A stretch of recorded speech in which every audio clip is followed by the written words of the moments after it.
त्याचा काही चर्चा वेगळी आपल्या काही वर्तमानपत्रामध्ये आली की आमच्यामध्ये दुफळी आहे, गटबाजी आहे, यांचं जमत नाही, त्यांचं यांच्याशी जमत नाही, अशा पद्धतीच्या काही वर्तमानपत्रामध्ये बातम्या आल्या. आणि म्हणून आजची पत्रकार परिषद आम्ही या ठिकाणी खास करून बोलवली आहे की आमच्या पक्षामध्ये कुठंही मतभेद नाहीत, मनभेद नाहीत. आम्ही सर्व एक दिलाने, एक मताने आम्ही काम करतो. आणि जे काही एक चर्चा सोशल मीडियावर किंवा आणखीन माध्यमातून चालू आहे, ती चर्चामध्ये तथ्य नाही. पक्षाच्या बैठकीमध्ये काल जे काही झालं त्याच्यामध्ये प्रश्न विचारणं किंवा एखाद्या बाबीचा खुलासा करून घेणं, याला कुठेही वाद म्हणता येणार नाही याला. आणि म्हणून आम्ही सगळ्यांनी असं एक दिलाने, एकजुटीने आम्ी त्यांचा राजीनामा नामंजूर करा. त्यांनी ते पुढं पाठवलं म्हणून आम्ही ते त्याच्या बाबतीमध्ये ते पक्षश्रेष्ठींना विनंती केली.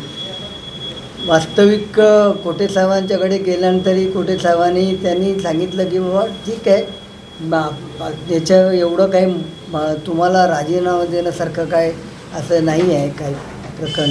पण ते स्वतःच म्हणाले की नाही, मला आता थोडंसं जमणार नाही, मला जरा तर काम आहे आणि मी स्वच्छेने देतो आहे, अशा पद्धतीत त्यांच्याशी चर्चा केली त्यांनी.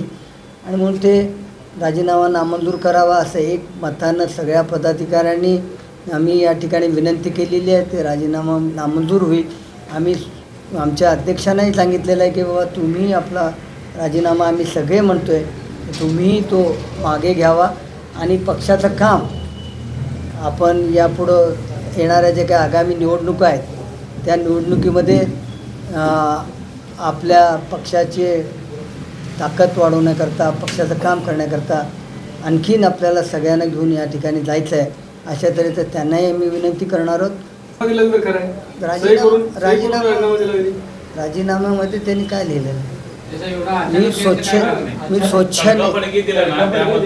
स्वच्छेने असं आहे, मी जेव्हा लिहितो की मी स्वच्छेने माझा राजीनामा देतो आहे आणि मी सगळ्यांचा आभार मानतो त्या राजीनामापत्रात मला सहकार्य केल्याबद्दल, मला या पदावर बसवल्याबद्दल.